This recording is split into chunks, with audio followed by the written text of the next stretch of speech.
4세기 기독교 2. 니케아 종교회의. 니케아 종교회의는 역사상 최초의 기독교의 세계 종교회의였습니다.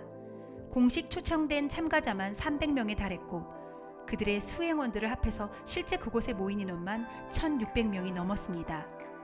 이 종교회의에는 서로 다른 정치적 동기와 종교적 동기가 혼합되어 있었습니다. 회의의 목적을 콘스탄티누스 황제는 교회의 연합으로 보았습니다. 그러나 회의가 진행되면서 당초 콘스탄티누스가 의도했던 것과 다른 방향으로 흘러갔습니다. 그것은 명백히 교회의 연합이 아닌 교회의 분리 쪽이었습니다. 원래 종교회의의 안건은 로마 제국의 기독교 대박해시 변절한 그리스도인 지도자들을 어떻게 처리할 것인가 하는 문제와 장로들과 감독들의 선출과 안수 문제, 제국의 각 기독교 교구를 어떻게 설정할 것인가 하는 문제였습니다. 그러나 회의가 거의 끝나갈 무렵에 뜻밖에도 참가자들은 알렉산드리아 교회의 아리우스의 교리를 이단으로 정죄하고 니케아 신경을 채택했습니다. 그곳은 당초 회의를 소집했던 콘스탄티누스 황제나 황제의 요청에 따라 회의를 주도한 가이사랴 교회 감독 에우세비우스가 전혀 의도하지 않은 것이었습니다. 초기 교회는 역사적 인물 나사렛 예수를 표현할 때 역사나 종교, 문학에서 전혀 유사한 사례를 찾을 수 없다는 것에 적잖이 당황했습니다. 다양한 기독교 저자들이 오랜 시간을 두고 조금씩 다르기는 했지만 큰 틀에서 통일된 하나님의 아들 예수의 성육신 개념을 확정해 나갔습니다. 그것은 하나님이 역사 속으로 들어와 예수 안에서 인성을 취하셨다는 것으로 요약되었습니다. 그러나 이 개념은 그리스 철학을 전개하던 많은 기독교 신학자들에게 상당한 혼란을 안겨주었습니다.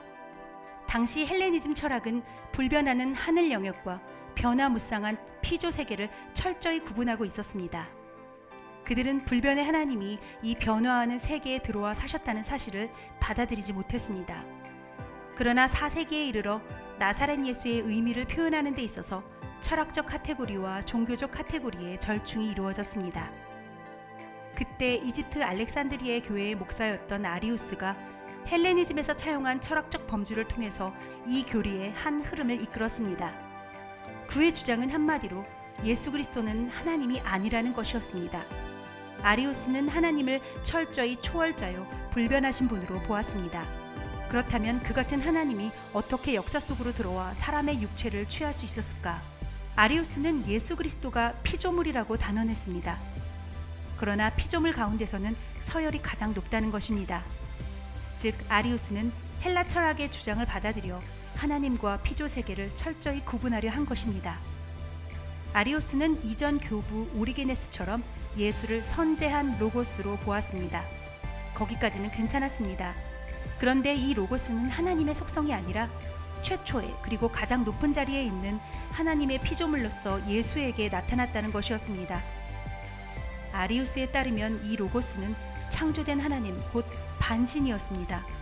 그러므로 로고스인 예수는 하나님 자신이 아니라 단지 신적인 존재에 불과하다는 것이었습니다.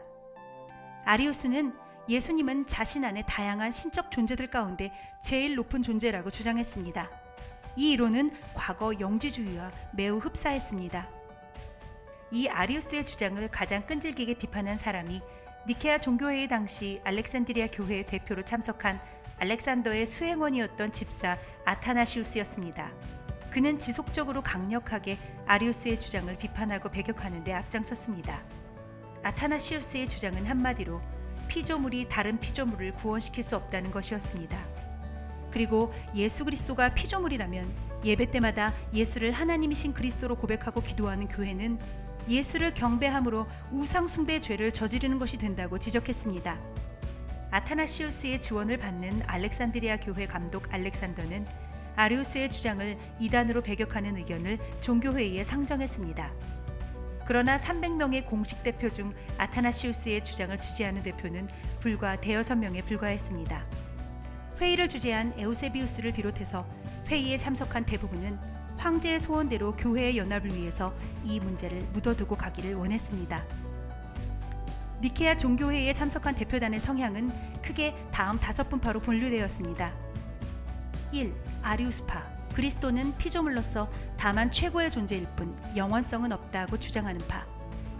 2. 정통파. 성자는 피조된 것이 아니며 성부와 성자는 동일 본질이다를 삽입한 신경을 작성할 것을 요구하는 아타나시우스파. 3. 후에 이단으로 정죄된 성부 고난파. 4. 서방 감독파. 하나님은 한 본질의 새 위격이라고 이미 서술한 서방 교부 터툴리안의 공식에 만족하는 파. 5. 다수파. 교회 분열 가능성을 염려해서 이 문제를 묻어두고 가기를 원하는 파. 하지만 결국 종교회의는 아리우스의 주장을 배격하고 아타나시우스의 주장을 전한 알렉산더의 의견을 받아들여 아리우스를 이단으로 정죄하고 니케아 신경을 채택하기에 이르렀습니다. 오늘의 정통 신앙을 가능케 한 니케아 신경을 요약하면 다음과 같습니다. 그분은 우리 인간을 위하여 우리의 구원을 위하여 내려오시어 육신을 취하시고 사람이 되셨으며 고난을 받으시고 사흘날에 부활하시고 하늘로 올라가셨으며 산 이와 죽은 이들을 심판하러 오실 것이다. 그리고 우리는 성령을 믿는다.